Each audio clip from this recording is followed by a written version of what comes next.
Apple and Samsung have spent more money suing each other than most companies make in their entire existence. But the courtroom battles are nothing compared to the billion-dollar war happening in your pocket right now. Imagine two companies so obsessed with destroying each other that they've spent over a decade in legal warfare across 5 continents, banned each other's products in multiple countries, and turned smartphone launches into military-style operations. This isn't corporate competition. This is all-out war. Apple and Samsung have been locked in the most expensive, most brutal, and most entertaining business rivalry in tech history. They've copied each other, sued each other, publicly mocked each other in commercials, and somehow still do billions of dollars of business together. One makes the iPhone, the symbol of premium design and status. The other makes Galaxy phones, the choice of people who want more features and customization.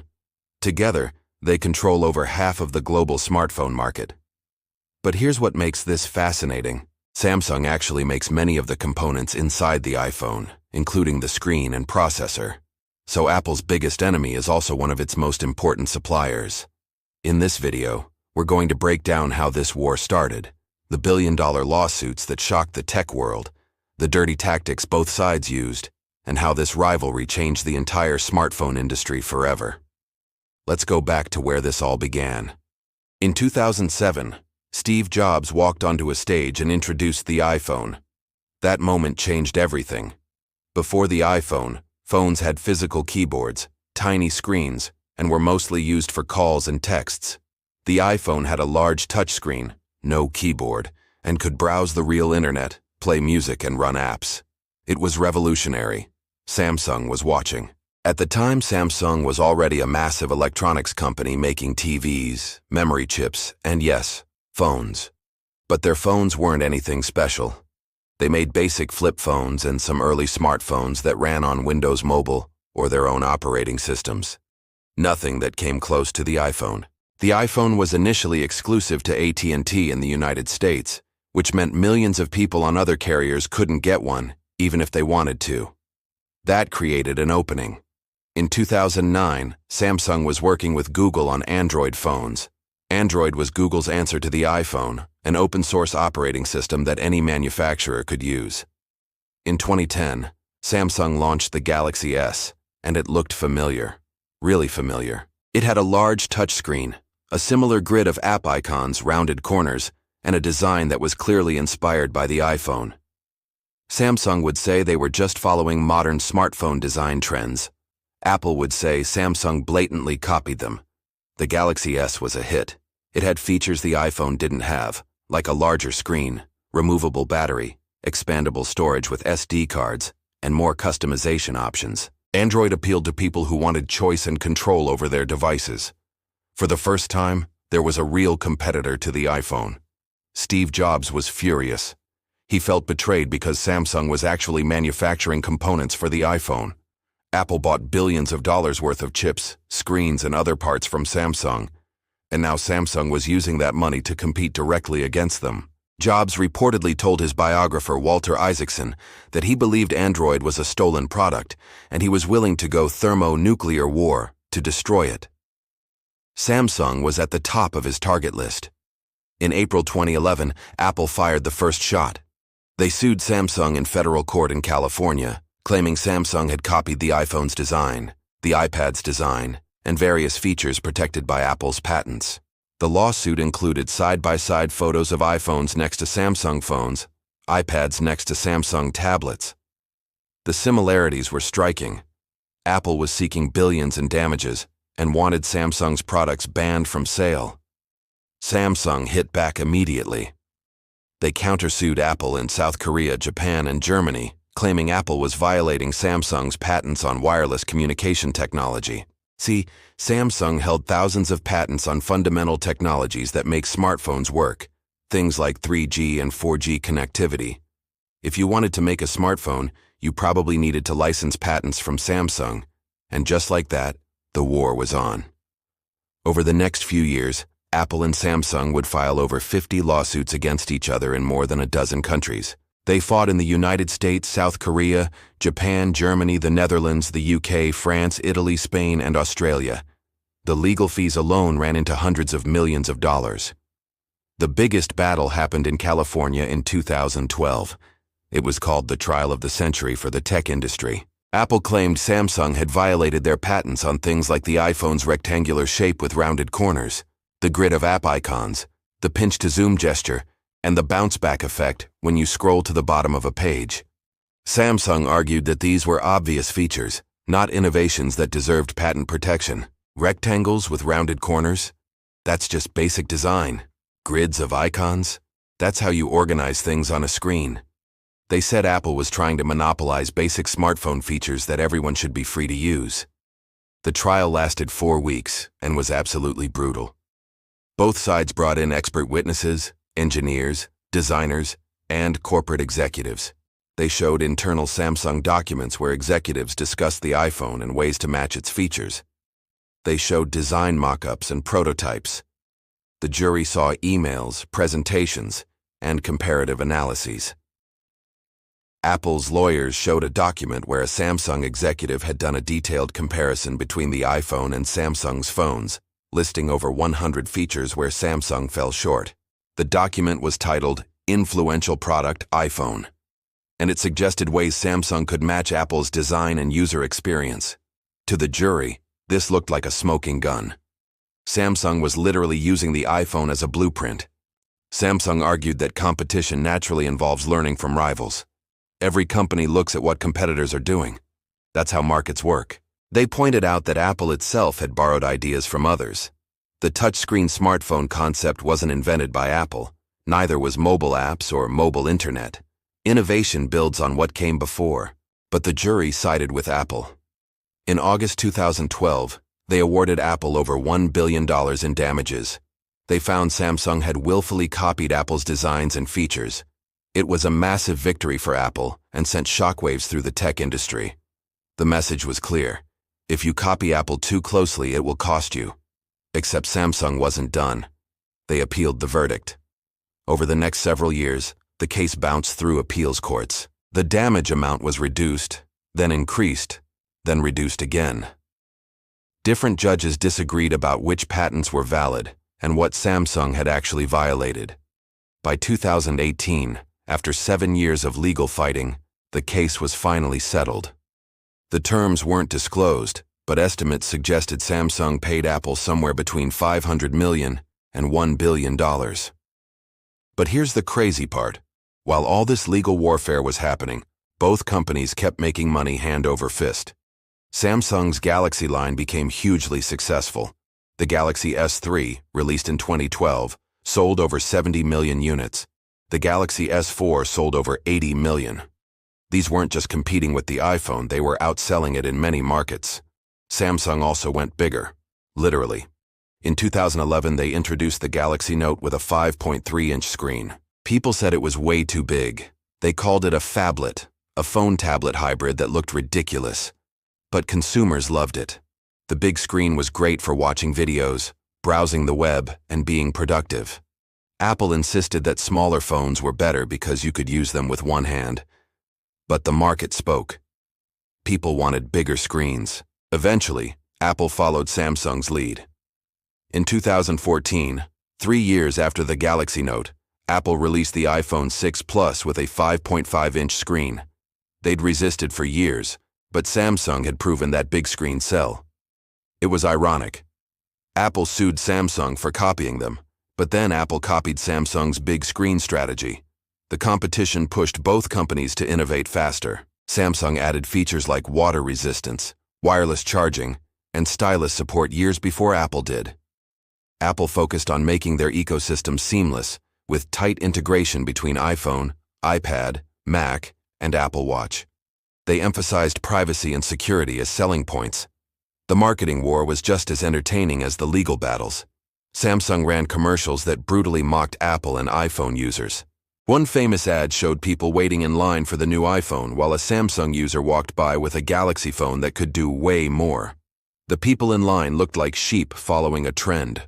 Another ad showed iPhone users unable to share photos easily because they didn't have near-field communication, NFC, a feature Samsung phones had. These commercials were brilliant. They positioned Samsung as the choice for smart people who cared about features and technology, while iPhone users were portrayed as trendy but clueless people who bought products for the logo. It was savage, and it worked. Samsung's market share grew. Apple never directly responded in their ads. That's not their style. Apple's marketing focuses on showing their products in beautiful settings being used by creative, successful people. They sell aspiration and lifestyle, not feature lists. But internally, Apple was paying attention. Features that Samsung users loved started appearing in iPhones, just later, and with Apple's own spin. Now let's talk about the strange relationship these companies have. Despite being bitter enemies in smartphones, Samsung is one of Apple's biggest suppliers. Samsung manufactures the OLED screens used in iPhones.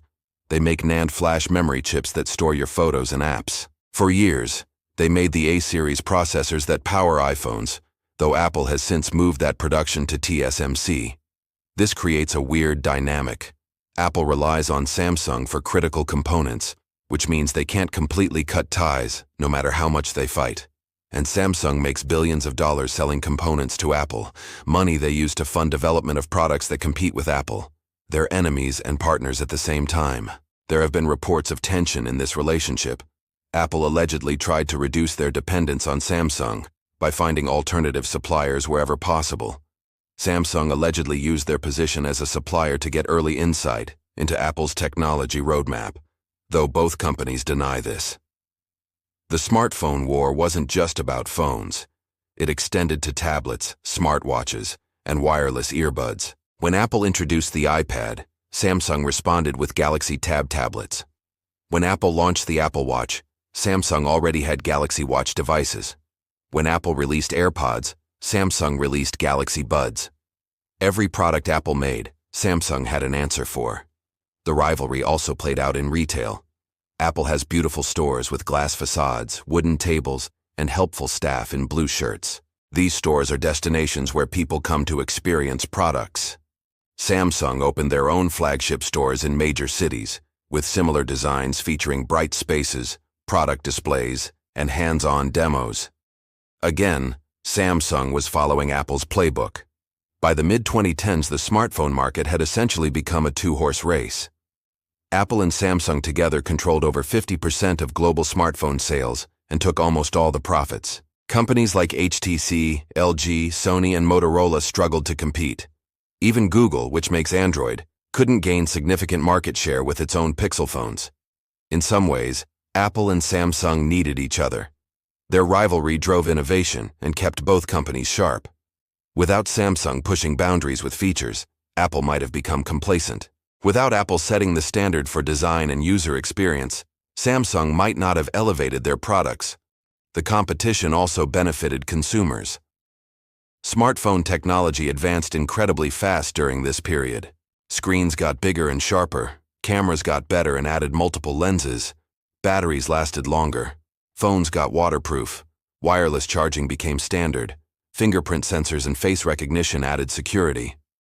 All of this was driven by Apple and Samsung trying to one-up each other, but there was a dark side to this rivalry. The pressure to release new models every year led to questionable decisions. Samsung rushed the Galaxy Note 7 to market in 2016 to compete with the iPhone 7. The Note 7 had a serious problem. The batteries would overheat and catch fire. There were reports of phones exploding in people's pockets, in cars, even on airplanes. Airlines banned the Note 7 from flights. Samsung had to recall all 3 million devices they'd sold and discontinue the model entirely. It cost them over $5 billion and massive damage to their reputation. Apple had its own controversies. We already mentioned how they deliberately slowed down older iPhones through software updates. They also faced criticism for making devices difficult to repair, removing features like the headphone jack, and charging premium prices while cutting costs on accessories like chargers and earbuds. The rivalry took different forms in different markets. In the United States, Apple dominated. The iPhone was a status symbol, especially among young people. Having blue iMessage bubbles instead of green Android bubbles became a social marker. In Asia, Samsung was much stronger. In Europe, it was more evenly split. In developing markets like India and Africa, both companies struggled against cheaper Chinese brands like Xiaomi, Oppo, and Realme. Speaking of Chinese brands, they changed the game. Companies like Huawei started making phones with flagship features at half the price of Samsung or Apple. They grew rapidly and threatened to disrupt the duopoly. The U.S. government's sanctions against Huawei over national security concerns helped Apple and Samsung by removing a major competitor, at least in Western markets. The Apple-Samsung rivalry also shaped the entire smartphone industry ecosystem. App developers had to build for both iOS and Android. Accessory makers had to create products for both platforms. Carriers had to stock and support both brands. The tech media covered every launch like a sporting event, comparing specs, features, and sales numbers. Let's talk about the philosophical differences between these companies. Apple believes in controlling everything: hardware, software, services, even the retail experience. They make a small number of devices that work seamlessly together in a closed ecosystem. If you want to get the most out of Apple products, you need to buy multiple Apple products. iPhone works best with Apple Watch, AirPods, iPad, and Mac. This creates incredible customer loyalty. Once you're in the Apple ecosystem, it's hard to leave because everything is connected. Samsung takes a different approach. They make a huge range of devices at different price points. You can buy a Samsung phone for $200 or $1,500. They focus on hardware innovation and giving users choice. Want a phone with a stylus? Galaxy Note. Want a folding screen? Galaxy Fold. Want the most camera features? Galaxy Ultra. Samsung offers options for different needs and budgets. Neither approach is wrong. They appeal to different types of customers. Apple users tend to value simplicity, design, and integration. Samsung users tend to value features, customization, and choice. Both companies are wildly successful because both philosophies have large audiences. The legal battles eventually cooled down. By the late 2010s, both companies had mostly stopped suing each other. They'd spent enormous amounts of money and time in court with mixed results. The lawsuits hadn't stopped either company from succeeding. Maybe they realized that competing in the market was more effective than competing in courtrooms. But new challenges emerged. Smartphone sales stopped growing. The market became saturated. Most people in developed countries already had smartphones, and they were keeping them longer before upgrading. The annual upgrade cycle that drove massive sales was slowing down. Both Apple and Samsung needed to find new ways to grow. Apple doubled down on services. They launched Apple Music, Apple TV Plus, Apple Arcade, Apple News Plus, and Apple Fitness Plus. They wanted to make money from subscription services, not just hardware sales. This strategy worked. Apple's services business now generates over $80 billion a year. Samsung diversified into other areas like TVs, home appliances, and semiconductors. Their chip manufacturing business became incredibly important, making processors and memory for devices around the world.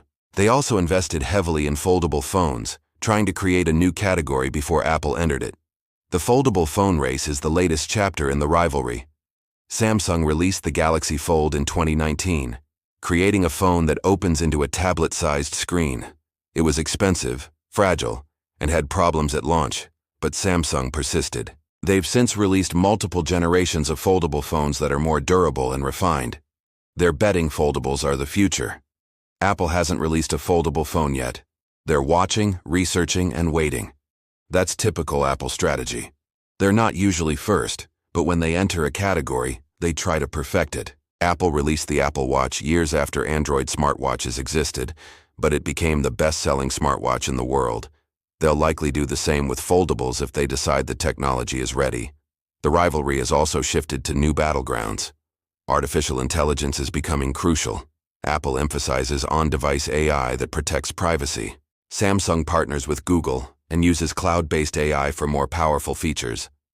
Augmented reality is another area where both companies are investing, though Apple's Vision Pro headset suggests they're more serious about it than Samsung currently appears to be. The real winner of the Apple-Samsung war might actually be consumers. This rivalry forced both companies to improve their products faster than they might have otherwise. It kept prices somewhat competitive, though both brands are still expensive. It drove innovation in screens, cameras, processors, and software. Think about it. In 2010, smartphones were basic. Small screens, weak cameras, limited functionality. By 2024, phones have stunning displays, cameras that rival professional equipment, processors as powerful as laptops, and software that can do almost anything. That progression happened because Apple and Samsung were in a knife fight for dominance. The war also created two strong ecosystems that serve different user preferences. If you want a phone that just works with minimal fuss and integrates with other Apple devices, iPhone is great. If you want a phone with more features, customization, and choice, Samsung Galaxy is excellent. Having both options is better than if one company dominated completely. So who won the greatest tech war ever? It depends how you measure victory. In terms of profit, Apple wins. They make more money per device sold and have higher profit margins. In terms of market share globally, Samsung sells more phones worldwide. In terms of innovation, both companies have contributed major advances. In terms of brand loyalty, Apple has a more devoted following. The truth is, both companies won. They pushed each other to greatness and became two of the most valuable companies on Earth in the process. Apple is worth over $3 trillion. Samsung Electronics is worth over $300 billion, though Samsung as a whole conglomerate is far larger. The rivalry between Apple and Samsung is one of the defining business stories of the 21st century. It shows how competition drives innovation, how legal battles can become spectacles, and how two companies can be bitter enemies and business partners simultaneously. They've sued each other for billions, mocked each other in commercials, copied each other's features, and still ended up dominating the smartphone industry together. What started with Steve Jobs looking at the first Galaxy phone and feeling betrayed turned into a decade-long war that reshaped how billions of people communicate, work, and live. Every time you pick up your phone, whether it has an Apple logo or a Samsung logo, you're holding a device that exists in its current form because of this rivalry. The war isn't over. Both companies are still competing for customers, still trying to outdo each other with new features, still fighting for dominance in emerging technologies. But they've learned to coexist because the smartphone market is big enough for both of them. The epic battles and bitter lawsuits have given way to strategic competition where both companies focus on their strengths. Apple and Samsung will probably be rivals forever. That's good for everyone. Competition makes companies better, pushes technology forward, and gives consumers choices. The greatest tech war ever didn't destroy either combatant. It made both of them stronger. Subscribe to see which tech giant will dominate the next decade.